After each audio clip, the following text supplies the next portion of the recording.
કે જ્યાં મુસાફર જનતાને નમ્ર અપીલ કરતો વિડીયો વાયરલ થયો છે, જ્યાં બસના કંડક્ટરે મુસાફરોને અપીલ કરી છે તો બસને સ્વચ્છ રાખવા લોકોને અપીલ કરવામાં આવી છે। તો બસના કંડક્ટરે મુસાફરને જે બસની સ્વચ્છતા રાખવા માટે અપીલ કરવામાં આવી છે।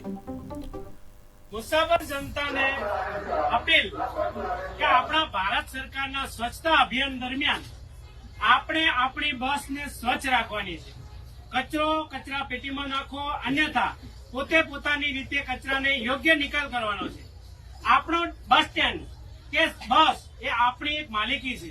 अपना घर ने जेम आपणे स्वच्छ राखीए छीए एम बस स्टेन्ड के आपणे अन्य जगह पर स्वच्छता राखवानी छे।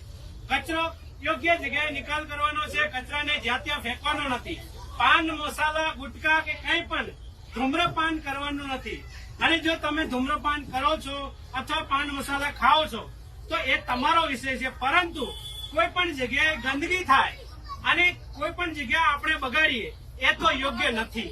એટલે આપણે તકેદારી રાખવાની છે કે ક્યાંય પણ વધારાનો ખોટો ખર્ચો કચરો કરીએ નહીં અને સ્વચ્છતા રાખીએ। એવું નહીં કે બસ સ્ટેન્ડ અને આપણે બસને સ્વચ્છ રાખવાની છે, પરંતુ આપણે જઈએ છીએ બજારમાં જઈએ છીએ કે દુકાને જઈએ, જાહેર રસ્તા ઉપર જઈએ, જાહેર જગ્યાએ જતા હોઈએ, પણ ત્યાં પણ એક આપણે સ્વચ્છતા રાખવાની છે। આવું એક કે બે દિવસ નહીં, સરકાર અભિયાન ચલાવે એટલે જ નહીં, પણ આપણે આ રોજિંદા આપણા જીવનમાં જ ઉતારવાનું છે।